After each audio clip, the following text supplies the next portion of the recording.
बाहर निकाला गया है, क्या कहेंगे? देखिए दिल्ली का भी सदन नहीं चला, दिल्ली का भी सदन नहीं चला, और वहां भी आप जानते हैं कि सरकार की तरफ से किस तरह की भाषा का इस्तेमाल हुआ।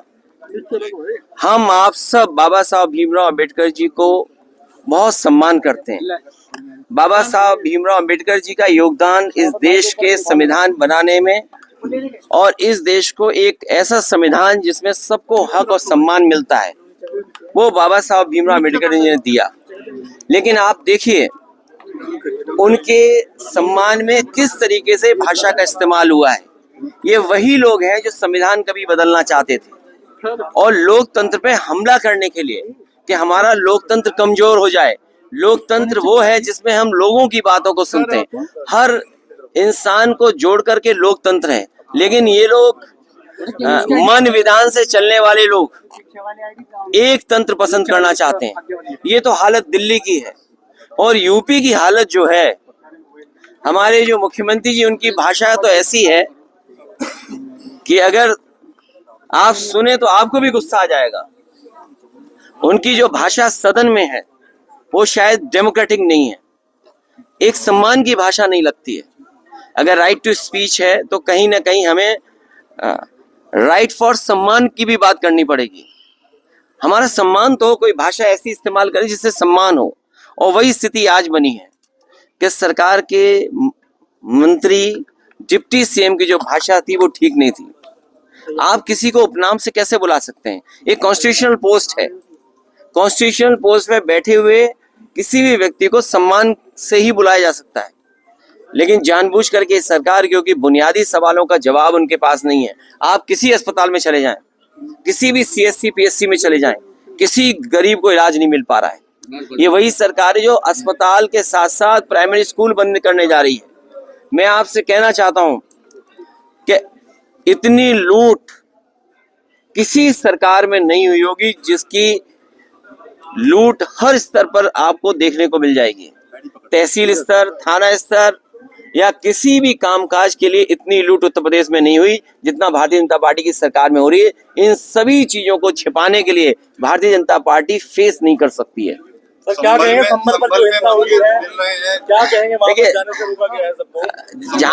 जहां तक मिलने मिलाने की बात है, मैं आपसे बड़े सम्मान के साथ कहना चाहता हूं कि हम लोग खोदने वालों में से लोग नहीं हैं। देश और समाज को तरक्की खुशहाली पे रास्ते पे ले आने के लिए नए रास्ते खोजते हैं, खोदने वाले नहीं हम लोग नए रास्ते खोजने वाले हैं और ऐसे रास्ते खोजना चाहते हैं जिससे हमारा देश मजबूत हो। जहां तक संभल की घटना है, जब कभी भी जांच होगी सरकार कटघरे में होगी और अधिकारियों के खिलाफ कार्रवाई भी होनी चाहिए और दोषी भी वही पाए जाएंगे। संभल हिंसा पर आप लोगों ने विरोध किया है, बसपा जबकि समर्थन कर। मुझे दूसरे दल का नहीं पता कि दूसरा दल किसके साथ खड़ा है। One nation one election, one nation one ration, one nation और एक ही इलाज है इनका, वोट।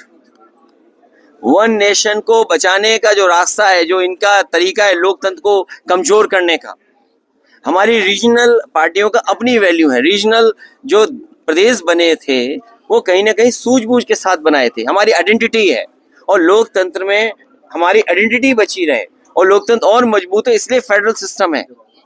लेकिन ये लोगों की सुनना नहीं चाहते हैं, केवल अपनी सुनाना चाहते हैं। ये संविधान से नहीं, मन विधान से चलना चाहते हैं। ये लोकतंत्र नहीं, एक तंत्र चाहते हैं कि एक तंत्र हो, एक का फैसला हो, वही सब माने। अखिलेश जी क्या कहेंगे जिस प्रकार से इजराइल और फलस्तीन को लेकर भी विधानसभा में एक बात चल रही है? कल सीएम भी उस पर बोले हैं, उन्होंने बताया 6000 जो युवा है वो इजराइल में नौकरी करने के लिए गए। क्या यूपी में नौकरी नहीं रही है? देखिए हमारे मुख्यमंत्री इस बात को गर्व मान रहे हैं कि गरीब बच्चे वो अपना घर परिवार छोड़ करके, अपने सगे संबंधियों को छोड़ करके, अपने घर गांव खेत छोड़ करके, और सोचिए इजराइल में न जाने किन परिस्थितियों में क्या नौकरी कर रहे होंगे। किसी कोने में आप चले जाएं, लेकिन जो घर में रोजगार नौकरी कर करके सम्मान आप पा सकते हैं वो दूसरे कोने में नहीं पा सकते हैं। और सरकार अगर यही गर्व करती है तो जितने बच्चों को नौकरी दिलाई है उन बच्चों की सूची जारी करें और सूची जारी करते समय ये भी सरकार बताए कि वो बच्चे किस तरह का काम वहाँ कर रहे हैं और किस तरह का काम उनसे लिया जा रहा है। बांग्लादेश के हिंदुओं पर सभी पार्टियां मौन है, आप क्या कहना चाहेंगे इस बारे में? कोई पार्टी मौन नहीं है, पूरा देश ने जान लिया ये सरकार बहुत कमजोर है, पूरे देश ने जान लिया है। और सच्चाई तो ये है कि हम अपने प्रदेश में, देश में जिस तरीके से अल्पसंख्यक समाज को सम्मान के साथ और रखें, उनका विश्वास और जीतें, उसी तरह का व्यवहार और देशों में होना चाहिए अल्पसंख्यकों को लेकर। सर, समाजवादी पार्टी दिल्ली में नजदीकियां बढ़ा रही है अरविंद केजरीवाल के साथ, क्या कहें? क्या हमारी उन सबसे नजदीकियां बढ़ेंगी जो बीजेपी को हराने में आगे आएंगे। सीएम योगी, ये इंडिया गठबंधन की मैं आपको बधाई देता हूं, सहारनपुर के लोगों को जिन्होंने इंडिया गठबंधन को जिताने का काम किया था। सीएम योगी जो है संसद से बयान दे हाँ जी, किस पे? मैंने आपसे कहा कि खोदने से भाईचारा नहीं अच्छा होता है, खोदने से हम स्वार्थ खो देंगे, खोदने से हम भाईचारा खत्म कर रहे हैं। और प्लेसेस ऑफ वर्शिप एक्ट जो हमारा कानून है, तभी तो हम और आप सबसे ये चर्चा करते थे कि भारतीय जनता पार्टी के लोग संविधान पे नहीं चलना चाहते हैं, ये लोकतंत्र पे भरोसा नहीं करते हैं, एक तंत्र पे भरोसा करते हैं। मुख्यमंत्री जी ने कहा योगी आदित्यनाथ ने कि समाजवादी और कांग्रेस का खिलाफ होने जा रहा है, इसके बारे में क्या ख्याल है? उन्हें क्यों इस बात की चिंता है? उन्हें किस बात की चिंता है? मेरा कुछ चुनाव में मुख्यमंत्री जी ने कहा।